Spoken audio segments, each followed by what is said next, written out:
నిన్న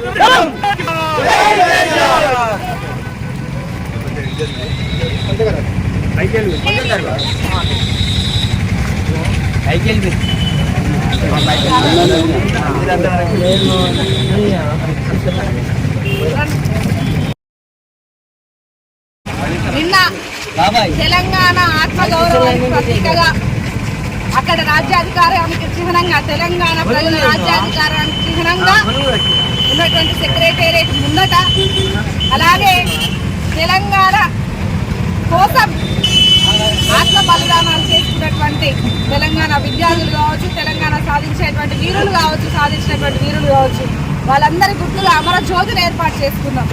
మరి ఇక్కడ ఆ తెలంగాణ సెక్రటేరియట్ ముందట ఉండాల్సింది తెలంగాణ తల్లి విగ్రహం, కానీ ఎవరో ఈ రాష్ట్రానికి సంబంధం లేనటువంటి వ్యక్తిని తీసుకొచ్చి అక్కడ పెట్టడం కరెక్ట్ కాదు.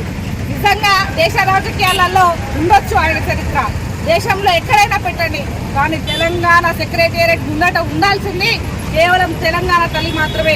తెలంగాణ తల్లిని అవమానిస్తే మా కన్న తల్లిని అవమానించినట్టే. కాబట్టి తెలంగాణ తల్లిని అవమానిస్తే టీఆర్ఎస్ పార్టీ కుటుంబ సభ్యులు కానీ తెలంగాణ ప్రజలు కానీ సహించరు. తప్పకుండా 4 ఏళ్లలో మేము అధికారంలోకి వస్తాం. తప్పకుండా